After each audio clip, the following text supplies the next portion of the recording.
for a career? Are you working for a paycheck? Or are you working on your life's mission? Would you like to discover your inner potential, your deepest talents, and to develop world-class skills that will create abundance for yourself and for those you love?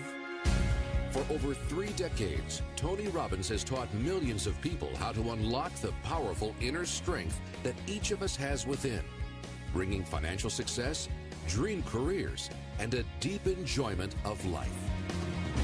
Tony has been a results coach to CEOs of Fortune 500 companies, the United States Army and Marines, and Grammy Award-winning musicians. He's coached Wayne Gretzky, who led his LA Kings to the Stanley Cup Final for the first time in franchise history. He's turned around peak performance athletes like Andre Agassi and Serena Williams and helped them rediscover their #1 form and hunger for greatness. Tony's had the privilege of meeting men and women who have refused to settle, leaders who have changed the lives of billions of people, from Nelson Mandela to Princess Diana to Mikhail Gorbachev to Mother Teresa. Tony's helped legendary golfer Greg Norman turn a meltdown on national TV into a career-defining triumph. And he's advised the President of the United States when a life-changing decision was on the line. After having the honor of serving 3 million people of virtually every race, gender, age, political conviction, and religious belief in the world, as well as managing 11 companies of his own, Tony discovered that success without fulfillment is failure, and that the people who are truly fulfilled have discovered their gift and maximized it to serve others.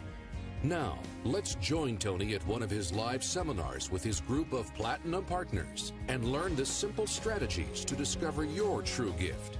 Transform a vision into a mission. Lose yourself in what you love and create the freedom and fulfillment that you know you deserve.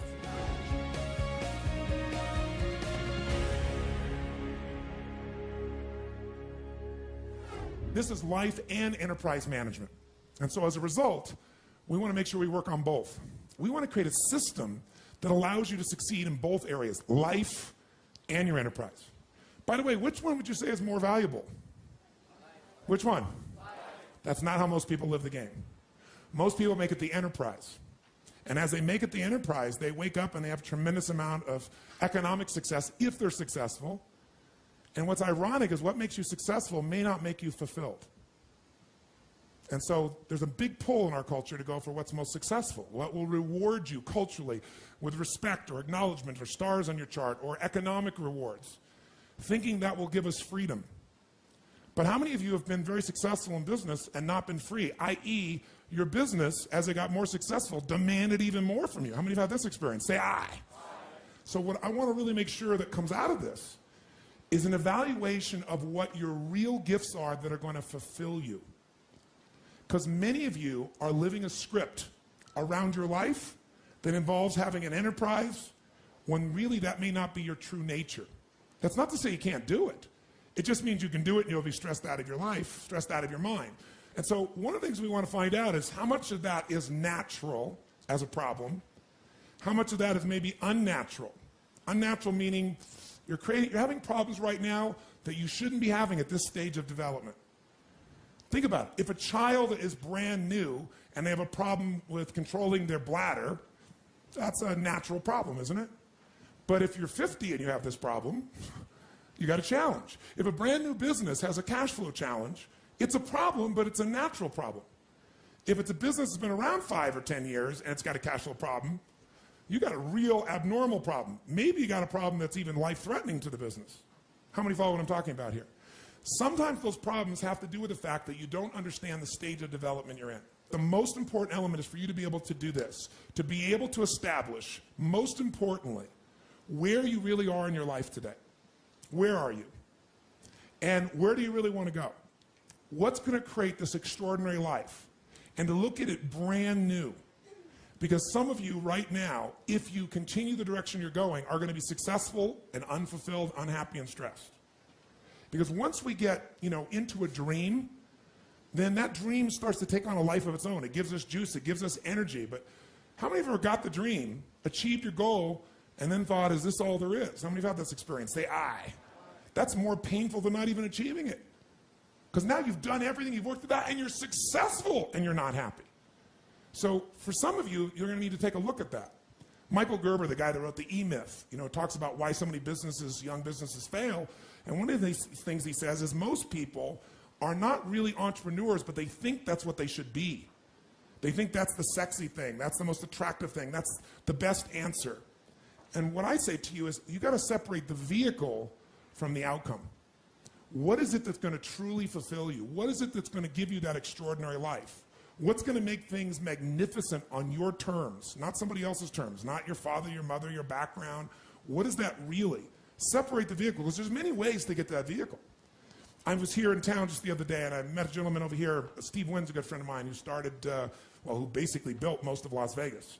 And he built, just recently, the Wynn Casino, not a few years back, $2.7 billion hotel.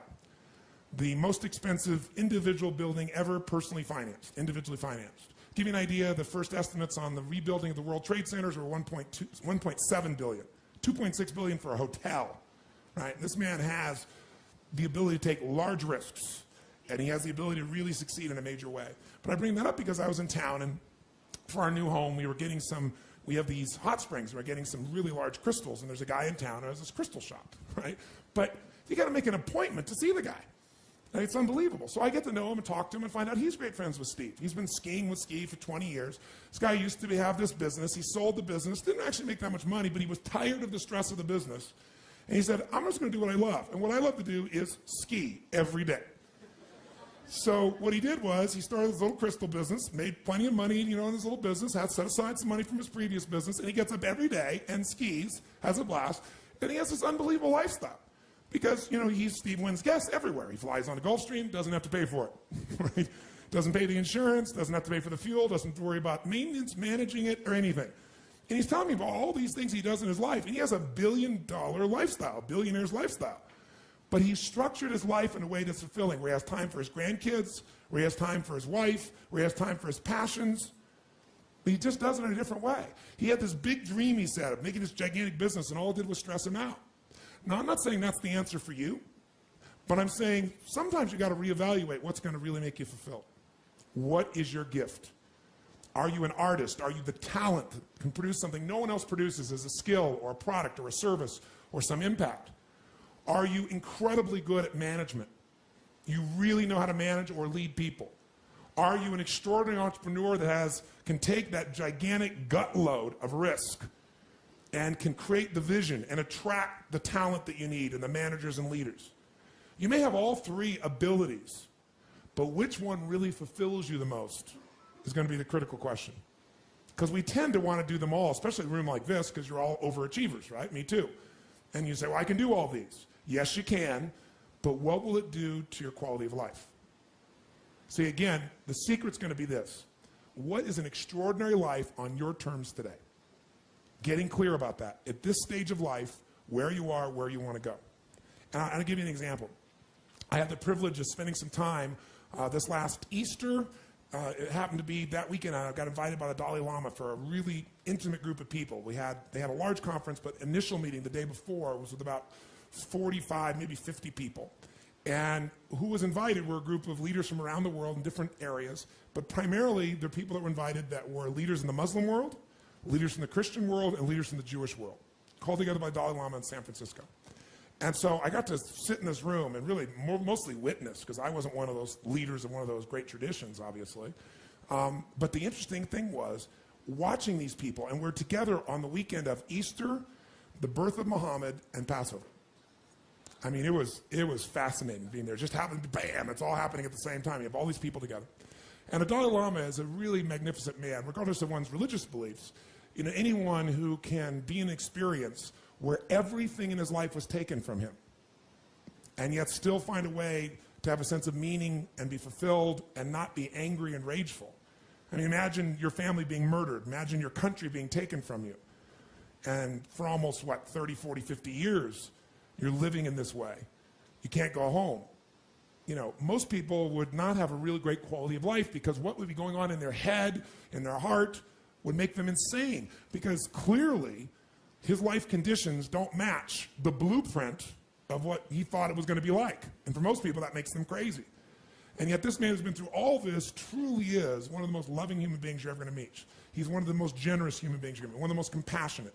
Like, he prays for the Chinese soldiers that, you know, have taken over his country, and he doesn't do it like, I'm better than you. He just praises their brothers that their hearts will open, that things will shift through time. He's an amazing man. So he brings all these people together as only the Dalai Lama can do, and he's very self-effacing, and he's very humorous. And you have all these people in the room. In the beginning, everything is really wonderful because, you know, everyone's getting together to discuss how do we get our great traditions to work together. And sure enough, people get up and they talk about who they're representing and what their, you know, sect of that particular religion is and the impact and how many people are there. And it becomes kind of a significance fight, like a group of business people getting together, fighting for position sometimes. And at one point, it got a little bit heated. And the Dalai Lama is sitting in the chair, and people go back and forth, back and forth, back and forth. And I'm thinking, wow, how's he going to handle this? And he did this. He raised his hand like a school child. And everybody's talking. He just kept his hand up like this, a little smile, right? And then finally, the room kind of got quiet, and then somebody called on him. And they said, Your Holiness, and he said, we all represent such magnificent traditions. We represent millions, hundreds of millions of people around the world. And he said, we'd all have to agree that at the core, all these people, regardless of the tradition they're following, they have certain things in common as human beings, as brothers and sisters of humanity.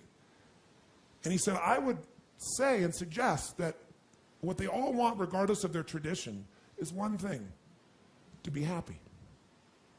Isn't that why they're doing all this? They want to be happy. They want to have their children be happy. They want to have a sense of fulfillment. They just want to feel like their life has that experience of joy or pleasure or fulfillment. Isn't that what everybody wants? And he said, so maybe we should focus on the common elements that will bring happiness to all people. We can find them in all our traditions. Maybe that's the direction we should go with this conference. And you could just see, like, all these heads, very proud heads in some cases, nodding their heads like crazy. And I thought, God, how beautiful and how simple. That's why you really came here, my friends. That's why you're participating in this program.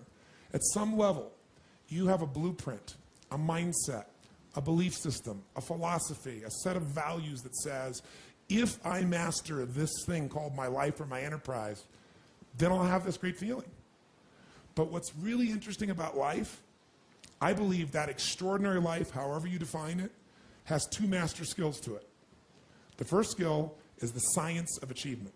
Most of you in this room have achieved enormously at various levels of business, or as an individual artist or talent, or as an entrepreneur, or as a manager or leader, as an investor. I mean, everybody in this room, most of you in this room, have really hit the jackpot by most of the world's standards, even though most of you think it's still not enough.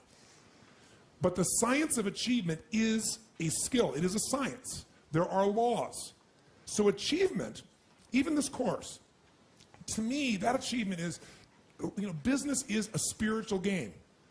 That's what I believe. It's a spiritual practice. A lot of people think it's business. Oh, that's money. That's this horrible thing over there. And that's one of the reasons that they never get really passionate about it. I'm a very spiritually driven, purpose-driven man. But the reason I love business is I see business as the ability to take the invisible and make it visible. I think that is what spirituality and creation is. It's about how can I find the gift I have to give the world? And how can I give it in a way that truly adds value? Not I think adds value, but the people receiving it, they vote with their feet and say, this truly makes a difference in my life. This is something I value. And then you know because they become a customer again. You know because they're thrilled with it. You know because they become a raving fan, not just a satisfied customer. Satisfied customers will leave you. Raving fans will stick with you. You know, how many of you here, when I say the word, let's say, Microsoft, give me the emotion with sound that you associate Microsoft. Quick, go. Go ahead. If I say Apple, give me the feedback. Apple, do it again. No, I didn't lead you in any way. Apple made every mistake they could possibly make to go out of business. I remember, you know, when Apple started not making any software and they changed the business, and everybody in my company came to me and said, you know, we've got to go, because it's early in our company's history, we've got to go to Windows. I go, Windows is a piece of crap. I mean, it's a poor copy of this. That's absurd. But there was no software, and so everyone in my company went there, but I hung on to my Apple. Because people that had association to Apple are raving fans. They stuck by it, and now they got their iPods, and now they've got, you know, their magnificent computers, and they know they got the best computers in the world. They just smile and laugh. But you notice, when most people associate to Microsoft, even though it's the biggest player in the world, you can just hear by the emotion, you know, just, yeah. Some people get pissy about it. Very few people you'll ever meet that are pissy about Apple, except people from Microsoft. The point is, one is a satisfied customer at best, the other's a raving fan. If you're going to play the spiritual game of business, the spiritual practice, think about how fast can I take what I envision and make it real? How can I find my form of service, my gift, and give it in a way that is most impactful? That's really what this is really all about. Now, the second, and remember I said this is a science to achieve, and we're going to go through that science. How do we create a sustainable system that makes that happen? But the second skill of life is less focused on, and if you're going to have not only management, but create and grow an extraordinary life, you've got to master the second. And that second master skill is the art of fulfillment. The art of fulfillment. And the art of fulfillment, I call it an art because art is like what one person thinks is beautiful, somebody else may think is ugly. But what you have to be able to do is find out what is it for you that's going to fulfill you. And I'll tell you there's two primary elements to that. You've got to figure out what is your gift that's going to give you a sense of meaning, because you can't be fulfilled without a sense of contribution. You can feel happy. Happiness for most people is temporary. It's like pleasure. You know, eat a chocolate cake, make love, you know, score a point in the game, you know, get the trophy, you know, take your business to the highest level, make the money. There's a moment in which, or maybe a day or an hour, or I don't know how long it lasts for you, but when you achieve those results, will you feel happy? How many know what I'm talking about here? Say I. And how long does it last? I can remember a day when I was on stage. I was in New York City. I was doing what I loved. I was, you know, giving an event, and there was 18,000 people. And I was in the mode of doing what I love, going for it, full tilt. And during one of the stretch breaks, somebody ran up to me and told me, our company went public that day, and I made $400 million that day. And I remember, wow, I thought, that is so cool. And then I just went right back to what I was doing, which is what I love most, which is serving people, my passion, you know, lighting people up, feeling it. And then I went home, and I said, oh yeah, God, it's unbelievable, I made $400 million. Yeah, what's for lunch? And I'm not saying that, you know, in a cutesy way or an arrogant way. It's just like what you would have thought would be like the most unbelievable thing. That wasn't as fulfilling as my art, you know, my core gift being given. It was wonderful. And it's a good thing because later on, it was an internet company, and I saw quite a bit of drop in that company, like about 90%, you know, 85%. And so I wasn't completely attached. I wasn't happy about losing that by any stretch. But my identity wasn't tied to it. So it was a hit. It wasn't thrilling. But I knew, hey, if I've done this, I can do it again. What have I learned from this process? But my gift was still there. I bring that up because you got to find out what your gift is. And many of you know what it is, and many of you think you know what it is. Remember, what makes you successful, what makes you fulfilled, may be two different things. So success without fulfillment, that's called failure. If you know somebody who's got everything they thought they wanted, and they're not fulfilled, they got a real problem. So what's going to make you fulfilled? Finding your gift, contribution. Life's not about me, it's about we. If we feel like we're contributing to someone else, then we don't just get something, we become something. And what you get never makes you happy long term. Who you become makes you very happy or very sad. So part of that art of fulfillment is, what's my contribution? The second part of it is appreciation. Some of you are contributing, but you're not taking the time to really appreciate. You're not noticing. So the art of fulfillment comes from contribution and appreciation.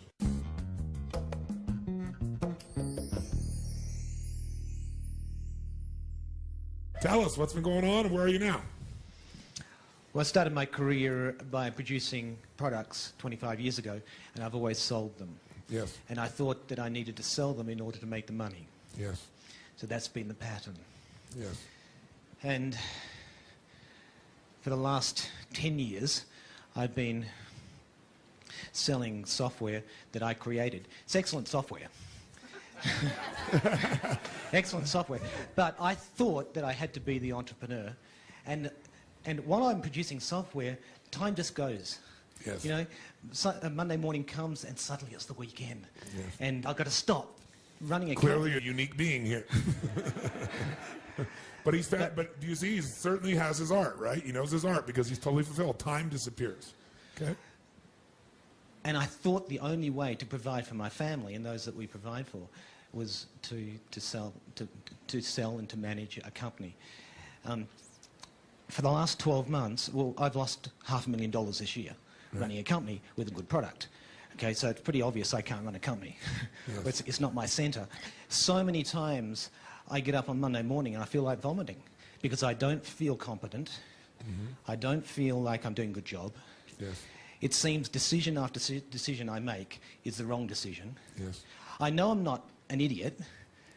I know I'm a reasonably smart guy, but as I was saying to my wife just a couple of weeks ago, I said, I've actually lost my confidence because for a year now, every major decision I've made has turned out to be the wrong decision.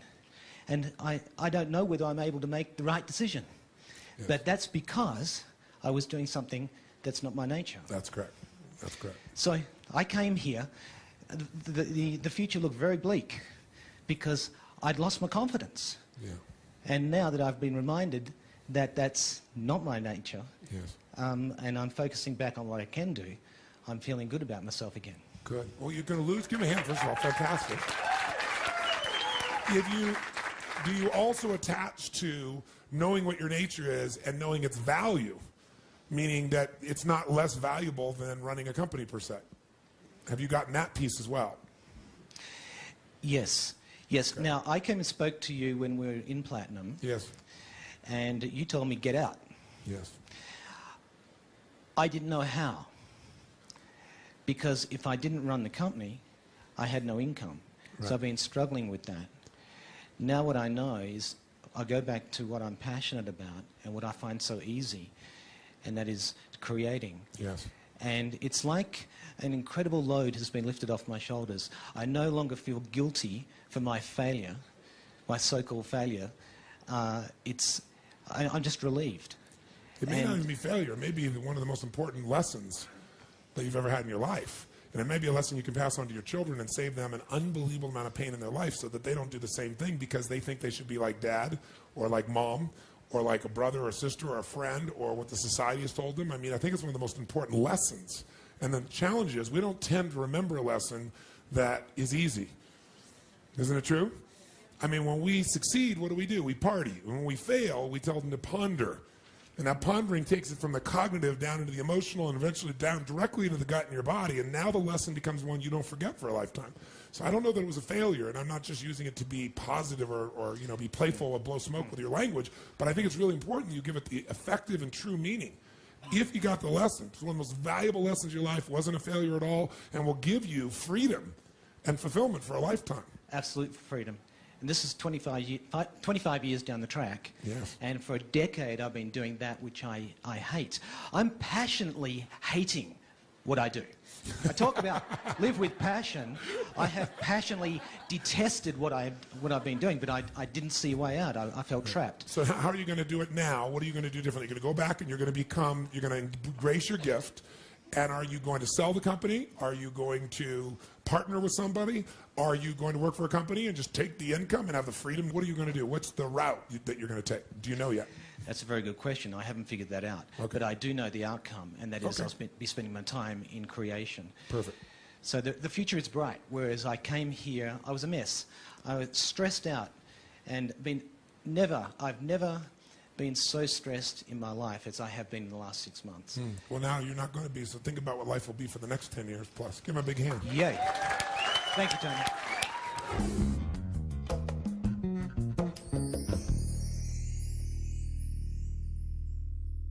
Whether you're the talent, that's the gift you've got, whether you're the manager, leader, whether you're the entrepreneur, find your gift and give it every day with more intensity, more beauty, more love, and more unselfishness, and ironically, you'll fill up even more.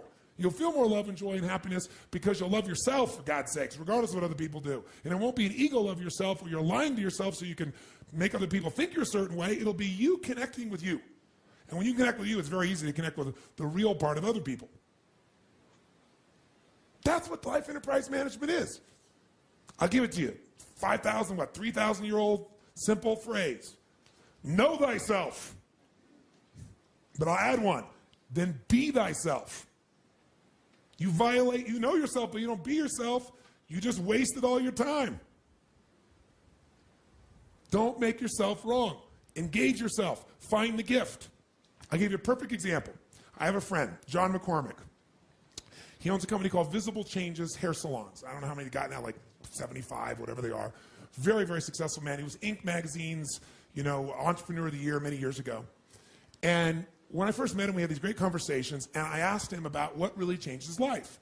And this guy was, from the Bronx, or Brooklyn rather, and all of his family members, his father and his father's father, had all been police officers. So kind of picture that culture growing up. What are you supposed to be when you're born? A cop, right? And everything associated with cop's important, so that, you like your mother or father, you like your family, they're close and loving to you, and he's a cop, and grandpa's a cop, and the culture's being a cop, you're going to be a cop. So he became a cop. And as a cop, 19, 20 years old, he found out something about himself that was different than his family. His father relished running into a building where somebody might have a gun to his head and figure out how to talk his way out of it, like when he's working with a crook. He did not have this same gift. He didn't have the gift of desiring to be in a place of such massive uncertainty like his father did. Not at all. Not in this context, anyway. He might want it somewhere else, but not here. Everybody wants variety, but that's not what he wanted. And one day he was chasing a guy, and he turned around, and the guy had a gun out to his head, and he fired at him and barely missed. And fortunately, his partner got the guy. And the next day he said, I am not being a cop. It ain't worth $20,000 a year to have somebody shooting at me every day. Now, when he did that, nobody in his family was happy about it. But he said, I am not going to do that. I'm not. So interestingly enough, he had a very creative mind, and he liked people. And a long story short, some guy met him and said, it's Christmas time when he quit. He had no money. And he said, how about, you partner with me, a friend of his, and he said, we'll buy a bunch of Christmas trees. And he said, I got this money, and I'll give you a third if I got to pay for it. If you want to put money in, we'll split 50-50. And let's take this little, parking lot over here, and it's not even ours. Let's sell Christmas trees there, man. We'll make some money. So he said, well, there's no electricity. The guy says, come on, man. He said, there's a woman next door. We'll borrow her electricity. We'll get a cord from her. So sure enough, he and his buddy, John McCormick and his buddy, they go out and they buy these Christmas trees. They drive a million miles away to get them, so they get them really cheap. They bring them to New York City, down in Brooklyn. It's a little parking lot, an old broken down building. They put them out there, and they sell all the Christmas trees, and they go back and do it again. They keep reinvesting, and over the period of like 2 or 3 weeks, he makes X amount of money. I don't really remember the number, but let's say it's $10,000. More money, almost as much as you'd make in a year, half as much as you'd make in a year, and he made it without somebody shooting at him, and he made it in 3 weeks. He's like, this is something I'm into. So then he took that money, and he had a knack for just studying things. Like, he's a very practical guy. And he looked at a couple things, and he said, I'm going to invest in some stocks here. I'm going to invest in this company. And he invested in the company, and long story short, he did so well that in a period of roughly a year, he made $250,000. Okay, and he'd been a cop making 20 grand roughly, right? So now he is flying high, and he's doing so well that the guy who is his stockbroker says to him, man, you're incredibly good. You ought to do this for a living. So he introduces him to his boss, and sure enough, he gets a Series 7 license, and now he's a stockbroker. What a change. As a stockbroker, he's picking these deals, and he does really, really well, and he makes almost $1 million in the next 12 months. He does most of it on his own stock picking. He makes some of it on the selling. But he's less more interested in picking. He's like really good at pattern recognition is the bottom line. And so sure enough, he does this thing, and all of a sudden, his ego is out of control. He buys a brand new limousine, his own personal limousine, and hires a person to drive him. He goes out partying every night, and the woman who loves him, he just blows her off, and he starts chasing every woman that exists there.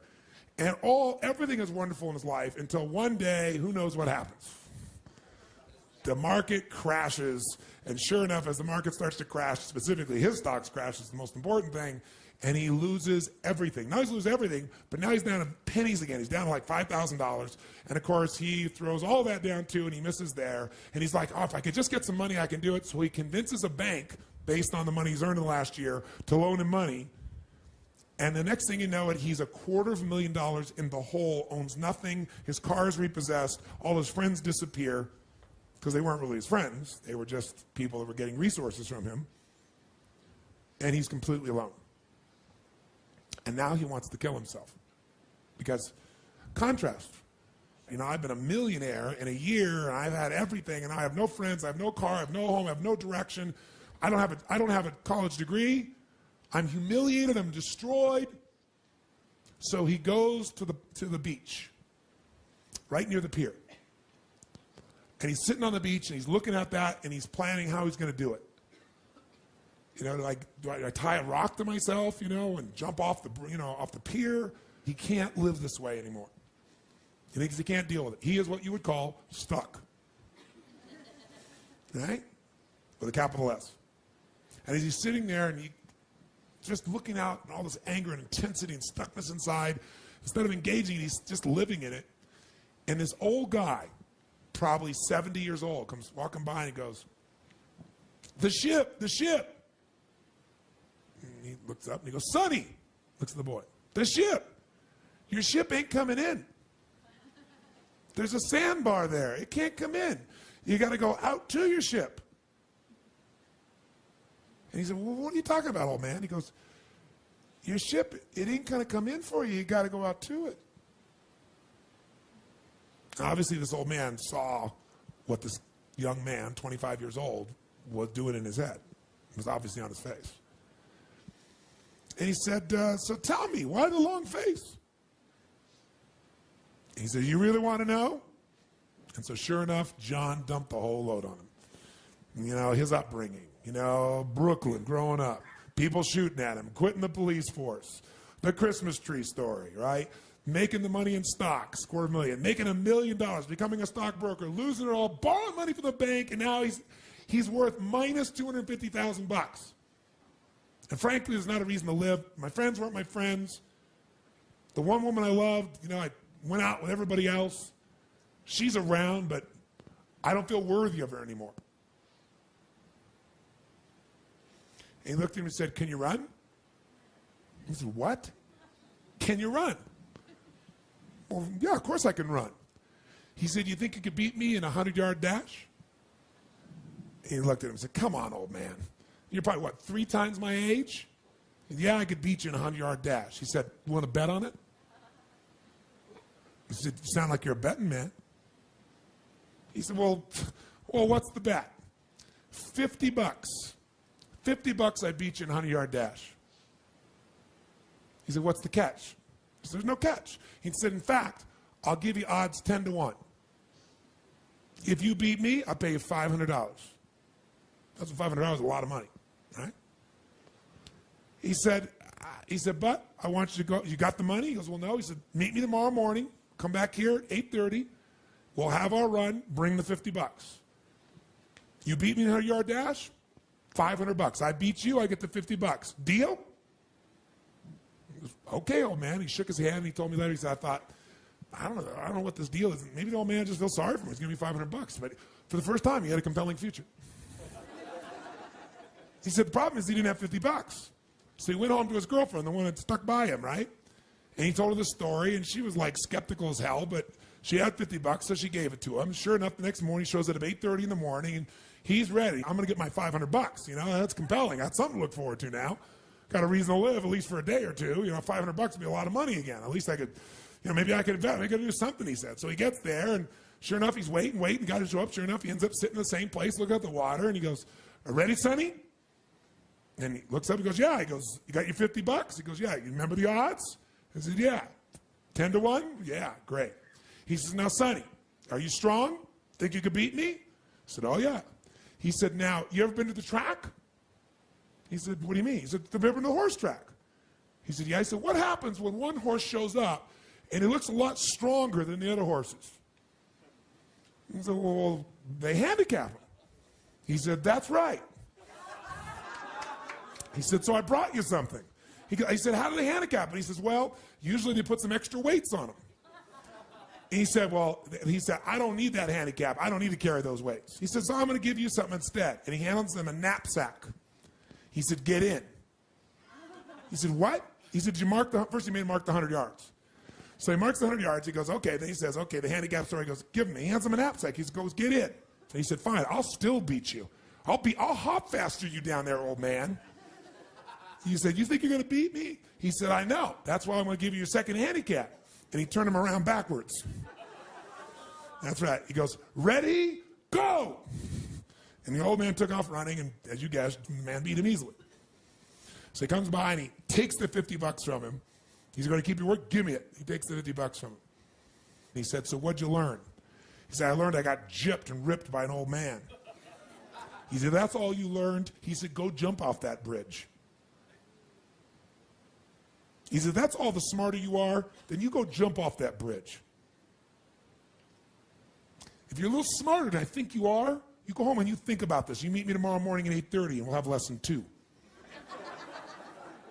You don't need to bring any money. Just bring the answer to what you just learned. If you give me the right answer, I'll take you to the next level.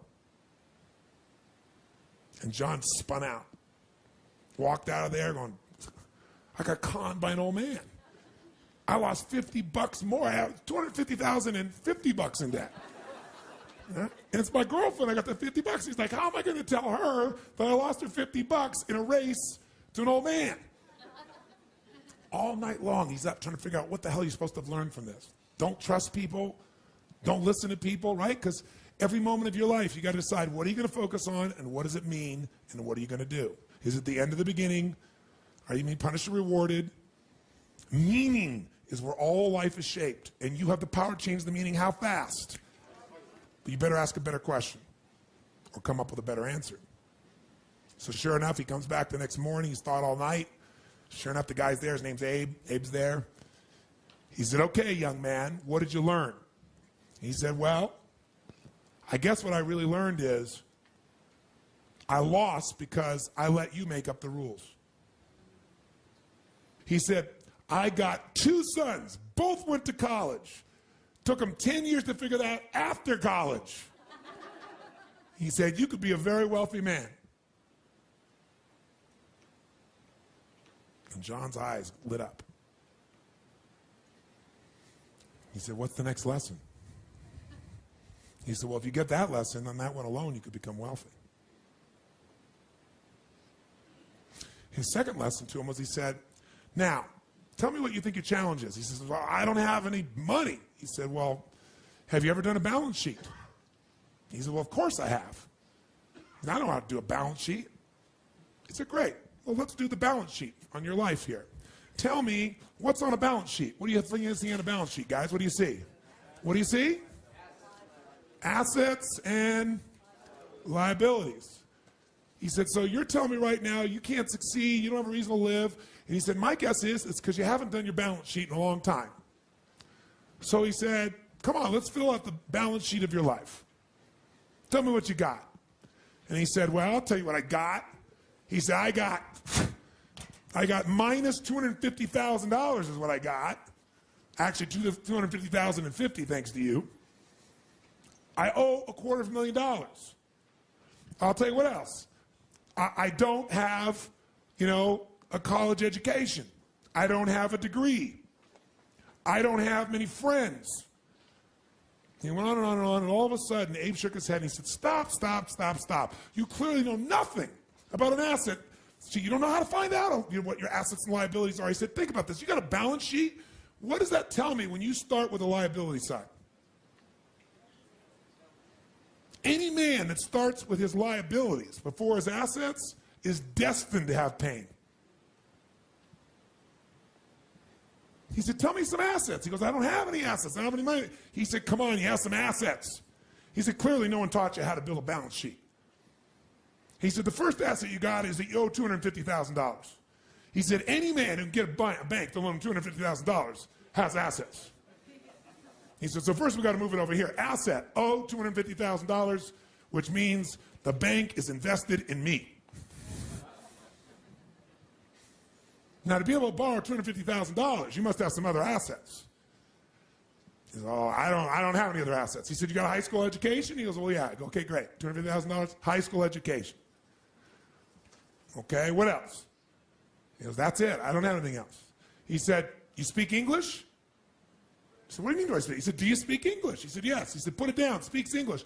Do you know how many people don't speak English that come to this country and become multimillionaires? And how hard it is when you can't speak English? speaks English, he writes down. He goes, all right, what else? He goes, I don't have anything else. He said, do you know currency? And, he says, well, you mean like yen to the dollar? He goes, no, do you know currency? Quarters, nickels, how to put them together to get change. So he goes, knows currency.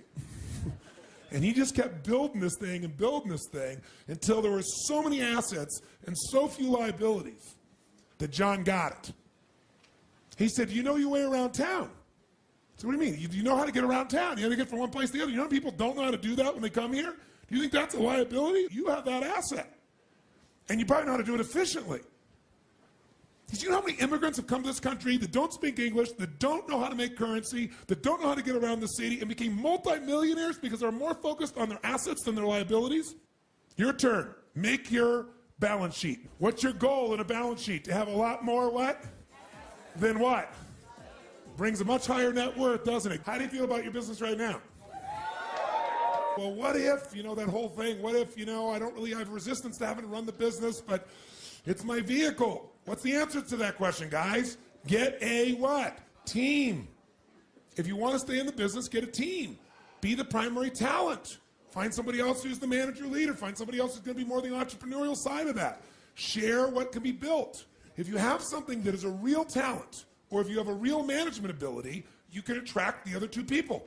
You can find a talent that you can help promote and manage and lead, and you can certainly get somebody to help fund it, take the risk with you on it, and help you innovate it. That's what we're talking about here. Make sense? Does it sound like something that you're committed to really mastering for your life? Yes, no? Right, give everybody a big hand. Very nice. Now that you've learned how to tap into the value of your greatest gift, take 5 minutes to complete your true gift assignment. Number 1, who are you at your core? In what role are you most fulfilled? The talent, manager, leader, or entrepreneur?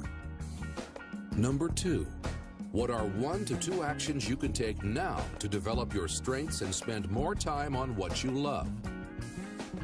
As a final bonus exercise, create a balance sheet for your life. Make sure to include all of your assets. Want to learn more about your true gift and go to the next level in your professional life?